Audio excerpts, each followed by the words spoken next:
Okay, I'm about to get real open and honest with y'all. Like, truly, this will be the most vulnerable video essay I'll ever post on this channel. Because I'm here to tell y'all that I'm queer. I know I can be a very unserious person, but I'm not joking. And I swear to God, I didn't wait till Pride Month came around to post this video. Because if I did, I would have purposely waited till Juneteenth to post this video to gain maximum power, like how the Fire Nation waited till Souls Common came around. Like, I can explain why I waited this long, and trust me, we'll get to that, but I promise you, me coming to terms with this realization and Pride Month just happened to align at the same time somehow. So if you must know, I go by any pronouns now. The way I view my sexuality aligns with being pansexual, and I'm fine with being under that label, if I'm being honest. And it's weird because, like, imagine existing in this world for 20 years. You've been questioning, going back and forth on whether you're queer or not for like 3 years, and then all of a sudden you just go, oh, you know, straight people don't have these constant thoughts of kissing women, men, and non-binary folks on the mouth. So I should just come out now. And that's what I'm doing. I'm blasting myself out the closet with an RPG-7. And my wrist went from, well, here to here. So that's what I'm here to talk about. I want to yap about how I navigated these feelings, how my black identity has shaped my gender and sexuality.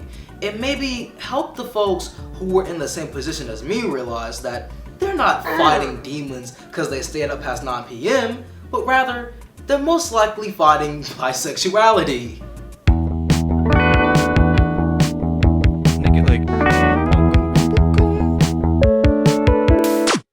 Okay, first, as your manager, just want to say congrats on coming out and shit. Like, I'm really proud of you for that. Thanks. But to be honest, I always knew and never questioned it. Dog, okay, how could you have possibly known that I was queer before I knew it myself?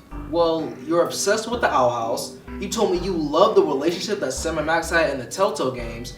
You have Hatsune Miku Sonic as your lock screen. Okay, stop. That's extremely stereotypical, and you don't have to be gay or queer to enjoy these things, you know? Yeah, that's true, but you did make a tweet saying that you cried to a Steven Universe song before.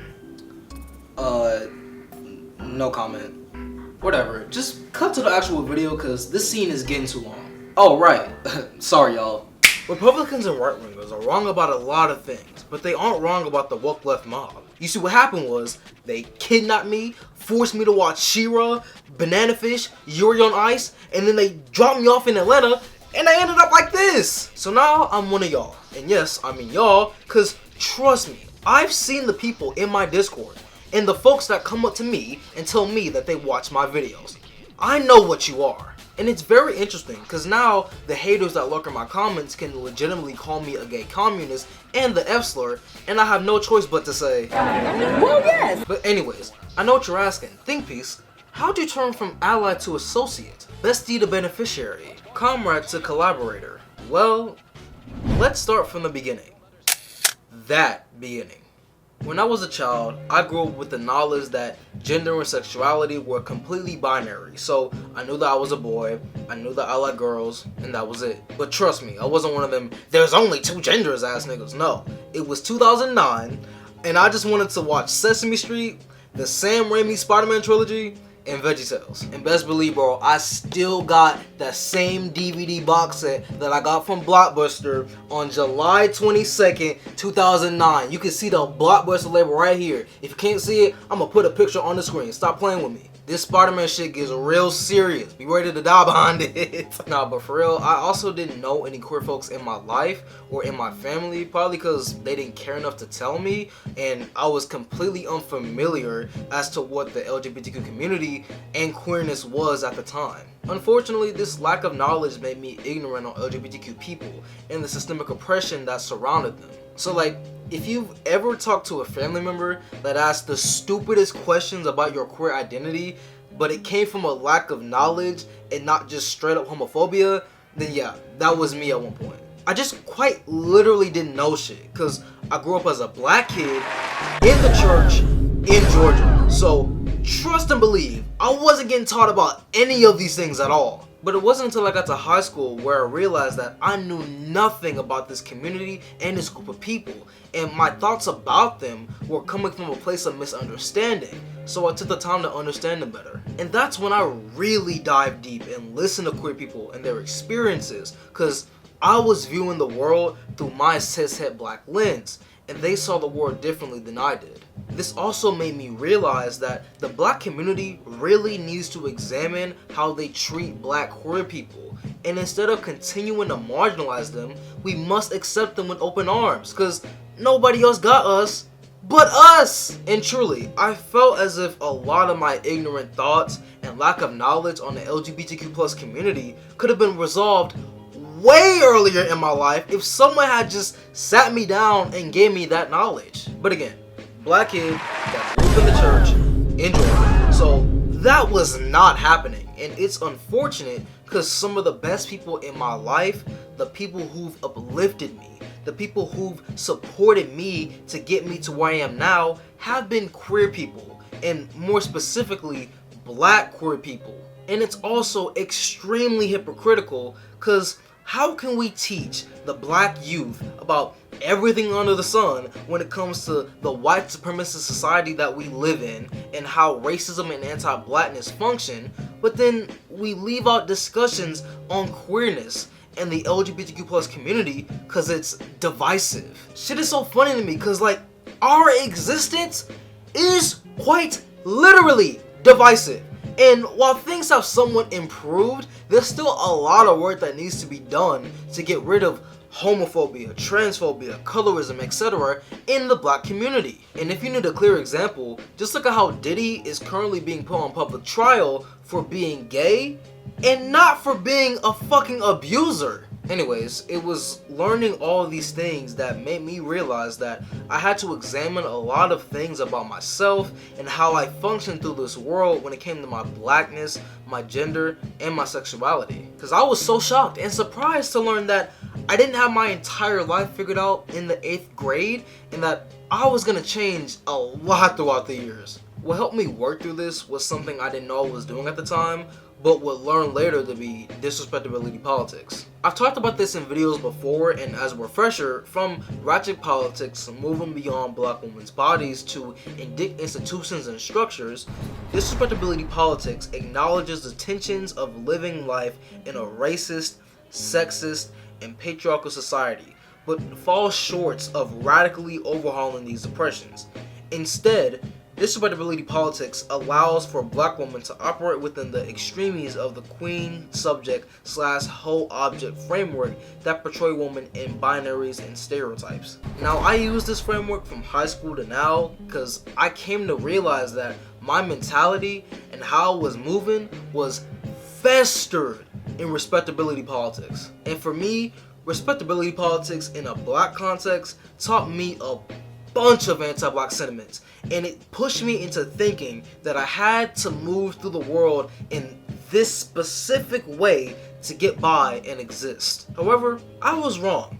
So very wrong, and I realized that I didn't have to torture myself in this way because, one, these folks gonna see you as the negative stereotypes that they have about black people no matter what you do, and two, I can choose to be me and not give a damn about what anyone else thinks or has to say about it.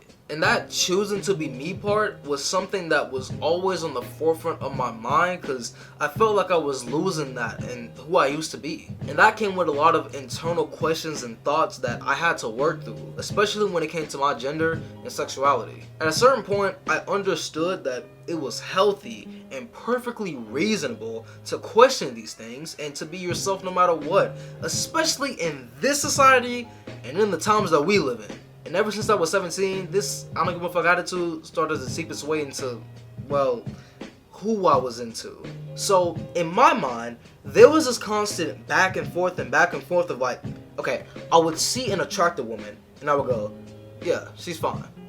Then I would see an attractive man and go, yeah, he's good looking. Actually, he's kind of cute. He's actually kind of fun. Wait a minute. Am I gay? Then I realized that with every girl I went out with, I didn't care about their gender, or their sexuality, but rather I cared about if we could have meaningful convos, if they would be there for me when I needed them, and vice versa. But I always fought against coming to terms with it and making this leap for many reasons. One of them being that I was afraid, and I thought I wasn't ready to claim being queer after presenting myself as straight to the world for so long. But I was glad to learn that I wasn't alone in this way of thinking whatsoever. Alaya dropped an essay on her Substack recently about navigating her own bisexuality, and I really resonated with it, especially when she said that I know that many cishet people are unwilling to even consider the experiences of LGBTQ people or the injustices they face unless they hear it from other people. So I've always tried to take advantage of that privilege by advocating for the LGBTQ community to those who refuse to hear it from them. And I didn't want that advocacy for an entire community that needs it to be nullified and dismissed just because I decided to share something about myself that may be received as largely irrelevant or invisible, since I am a woman in a traditionally cishet relationship with a man and live my life fairly traditionally. It felt selfish. But yesterday I recorded an episode of my podcast, Olay and Friends, that will come out next week. And when the topic of bisexuality came around, I was mostly silent after presenting myself as a straight woman who shouldn't center myself too much in the discussion, and this continued to weigh on me. What once felt selfish to share now feels dishonest to conceal, and that dishonesty feels like the antithesis of who I am. Not only am I someone who prides myself on being unapologetically and unabashedly who I am, I can't help but reckon with what that dishonesty must be rooted in, and how exactly what that dishonesty is rooted in is precisely what our communities need to root out. I worry about the world viewing me through a lens neither I nor they have ever viewed me through, and I worry about how this will impact my ability to be an advocate and ally. But as a woman who knows she's not an anomaly, that women in my own family have silently reckoned with the same things to their detriment, I'm more worried that my chosen silence will encourage others to think they have to be. It's wild how we were going through the exact same shit when it comes to presenting yourself as straight for so long that different fears fester inside you when you start to think differently, and then you start to become dishonest with yourself and how you truly feel about your own sexuality. Cause I was being dishonest with myself, and I realized that the life I have is my own, and I should stick to what I believe in and what I preach to others about. And it had a trickle effect of me starting to make those leaps for myself with pursuing the arts again, switching colleges, switching majors, putting myself deep within these organizing spaces, surrounding myself amongst friends and people who love me for who I really am. And now, sitting in this chair and getting in front of this camera to talk these feelings out with y'all and finally claim that, yes, I am a gay ass nigga. So yeah, that's how I got here, and I'm really glad I got to this point. But man, I gotta say, grappling with this new identity and learning new things about myself has been really, really weird. By the way, I never asked you about your personal life before. Well, what do you want to know? I don't know, like, has there ever been someone in your life that you loved and shit like that? Actually, yeah, I was living in Canada for a few years, and I had this fling with a guy from Toronto. Oh, for real? Yeah, he always talked about being a rapper and wanting to do music, and I think that's what he's doing now. Oh, that's cool. Wait a minute. A rapper from Toronto? You don't mean... Some days, I wish things ended better between us. You know, most days I think about texting him, but... Ari! I knew it was you! Oh. Okay. Never mind then. Who was that? Apparently, it was the IRS calling to tell me that I mishandled your taxes, but I'm sure that's not something we gotta worry about. Okay. Me and Mr. Marauder are gonna talk about some things for a minute, and then, shit, I don't know. I'm gonna just send you back to the video. Okay, so far too much time has passed, and I haven't said this yet, so let me make something clear.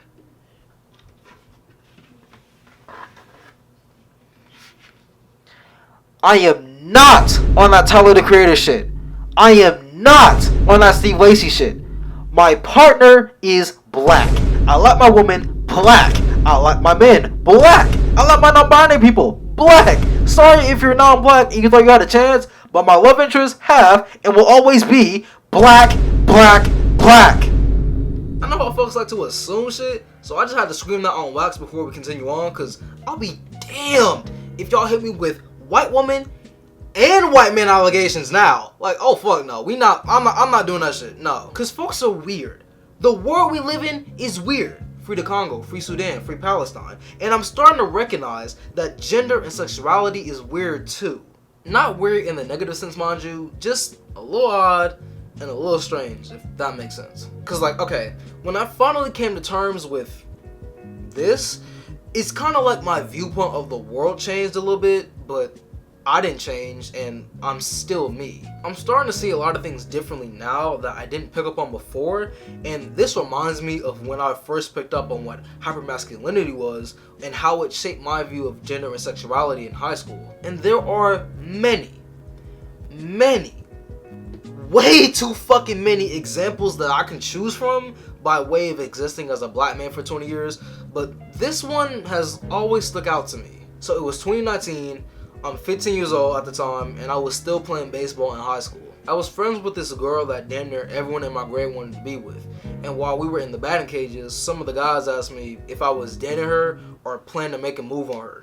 I said no, because we were just friends, and I liked keeping it that way, and when I tell you, they looked so perplexed at what I just said, and then they started to clown me for it. And I was so confused because like, they couldn't understand that our friendship was platonic, nothing more. And I wanted to keep it that way, so much so that they started to clown me for it. And that moment really taught me a lot about what hypermasculinity was and how gender and sexuality is viewed in our society. You know, sometimes you gotta experience these things as they're happening to you in real time so you can understand what it is once you reflect on it later. Cause I got what they were putting down, you know, like their mentality was that I was always around the girl that they wanted, so they thought that I was a suave and charming masculine nigga who got with this girl, and once I told them the opposite and broke their expectations, that illusion had been broken.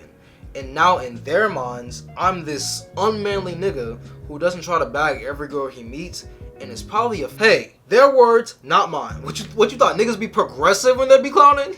Shit, they will say these slurs directly to your face and not give a fuck. But anyways, I always thought moments like that were weird. I thought that gender and sexuality was weird, and I still do to this day. Cause like I said before, I grew up as a straight black man who thought that these things were completely binary. So when I discovered that it wasn't, and that masculinity doesn't have to be like the situation I just described, it was like a whole new world had opened up for me. And that's when I realized I had no agency with myself, and had been stunning my growth by surrounding myself around people like that. It wasn't that I was lonely and felt isolated, because I've been surrounding myself around other men who called everything gay and would clown you for expressing yourself, thus making me believe that suppressing my emotions and moving through the world in a specific hypermasculine way would make me man enough. That's why I don't blame women for the male loneliness epidemic, cause my nigga, we do that shit to ourselves! And a recent example of this is a tragic situation that just occurred like a few days ago, where Michael from Power went on a live stream and got sexually assaulted on that live stream, and 50 Cent reacted to it, and instead of standing up for his actor and calling it what it is, which is sexual assault, he called it an aggressive advance. You know, it's not all black and white, but niggas most certainly create the conditions for a male loneliness epidemic to happen in the first place.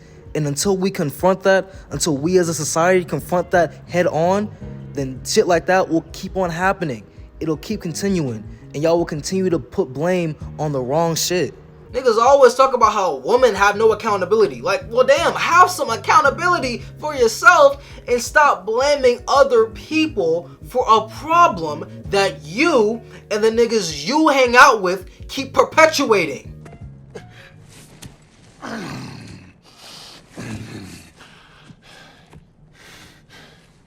Don't you know what I've done? Yes! But what will you do now? We don't change.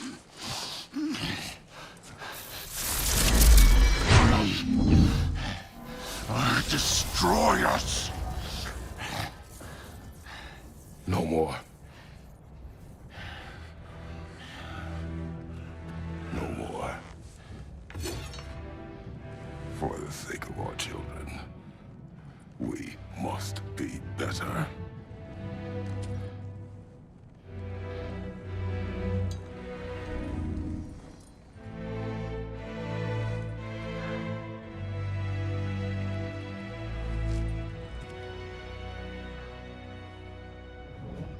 So once I recognized this for what it was, I became completely disillusioned with it and started to see it everywhere. I tried ignoring it and that didn't work. I tried countering folks who had that mentality in real time and heard more slurs than successes, and ultimately it ended up playing a factor as to why I switched colleges in the first place. And I will say that there were many reasons for me making that leap. It's just that this was one of them. Things only started to get better once I finally surrounded myself amongst people who weren't on that BS timing, and they helped me figure out a lot about myself in the process. Because black people, and from my experiences, black men are under a lot of societal pressures to act in a very specific way that is deemed as typical or respectable enough. So when niggas talk about breaking generational curses and shit, that's what I was doing when it came to expressing myself and not hiding my emotions and interests from the world. And it was doing that and surrounding myself around other people, and also seeing other black men and black people express themselves differently when I realized that I could do it too. So I sit here now perfectly fine with being under the pansexual labeling, and also changing how I view my gender in a way. Cause like, I know people perceive me as a black man, and I'm totally fine with that because that's how I've presented myself and keep presenting myself. But I'm at the point now where I'm like, perceive me however you want to perceive me. View me as a man if you want to. View me as a woman if you want to. View me as non-binary if you want to, because truly, I don't care. And plus sometimes, I'll be on my Whitney Houston shit, you feel me? Like, I'm every woman. It's all in me. You feel what I'm saying? I'll be feeling every gender, everywhere, all at once. So just go off that, make your perceptions, and move the fuck on. Because even with all these changes and all these new discoveries I'm making about myself, I still feel like me at the end of the day. And I feel like that's the best part about pursuing your true self, because, you know, nobody can tell you how to live your life but you. And yeah, we only got one of these motherfuckers, so you should always keep that in mind and live life intentionally in a way that makes you happy. And yes, that was a Persona 4 reference, and it's why I think that Kanji is the best character in that game, because he represents that message the best to me. And his persona was clutch as fuck whenever I use it. The algorithm really slept on this video, but the streets loved it, so I can't complain. Anyways, this video is starting to wind down, and we're almost at the conclusion, so we'll finish this off right after this short ad break.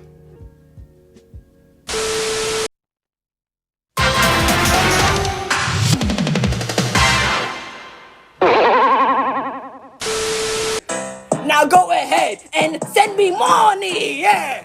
Money, cash. Bro, they need to put cocaine back in fucking Coca-Cola cans. And hear me out.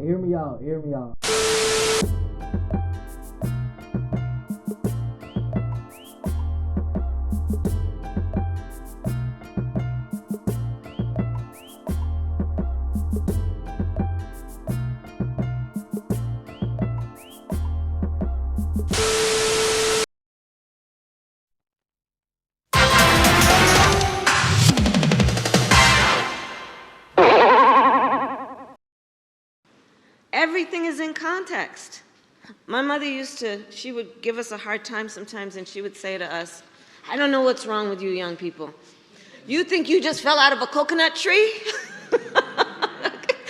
You exist in the context of all in which you live and what came before you. I know that this video can be seen or does come across as one big coming out video, but I don't really see it that way, and I was really joking in the beginning part of this video. Like, I do agree with the fact that straight people just get to exist in their sexuality and no one questions it for the most part, whereas queer folks gotta come out and tell everyone and their mama about it. But on the other hand, I know that we exist in a context, and that context is a very heteronormative society that likes to ostracize, marginalize, and take the lives of queer people, especially the black trans ones. I know that some people will be turned off by this, and I'll constantly have black folks on my Dr. Umar Thurman in my mentions telling me that queerness was created by the white man and I'm destroying the black family or whatever the fuck. Them FBI niggas are very unserious people,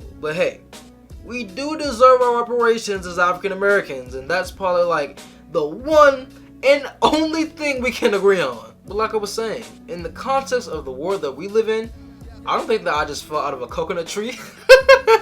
No, I know that I exist in the context of all in which I live and what came before me. If a Pan-Africanist leader said this statement, it'd be the hardest quote known to man, but unfortunately, it is coming from a Negro imperialist who embraced being called California's top cop, put tons of black people in jail when she was the DA in California, and is a genocidal warmonger who sucks that Israel and AIPAC dick on the daily. Like, how you black and support an apartheid state? I'm gonna need you to get the dirt off your knees and stand the fuck up. Oh my god. Got that shit all in your jalooper. It's embarrassing. It's embarrassing. Anyways, I'm proud to be black. I'm proud to be queer. And I'm proud of being myself, and I'm glad to know that I'm not the only one. Over the years, it's been great to know and love the black queer folks in my family and in my life. They inspired me. They made me realize that I don't gotta suffer for no reason, and I'm so grateful for their existence in this world. Cause it's like that Robin from One Piece shit, and I'm not gonna spoil the story for those who haven't seen it yet, but it's like, life can get really bad for you, right? But you keep going. And you keep on fighting and hope that things get better eventually. Then suddenly, you find yourself surrounded amongst people who love you and support you and help you figure yourself out and bring out a side of you that you kept hidden for years. Then you realize, oh shit, things finally got better for me. So I just want to say thank you to all the wonderful people and friends I've met across the AUC.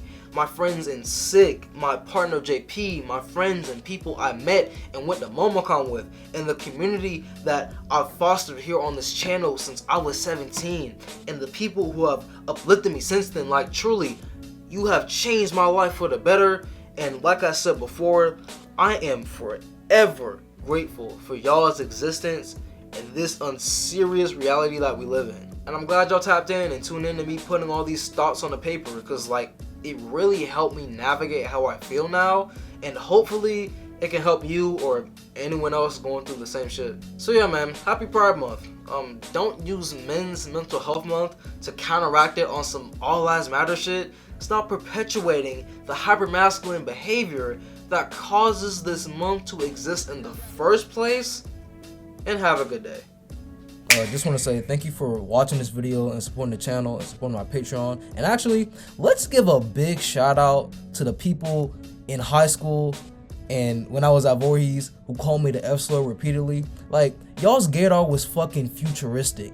You predicted that shit before I even knew it. So actually big shout out to y'all. Man, I'm gonna get out of here. Peace.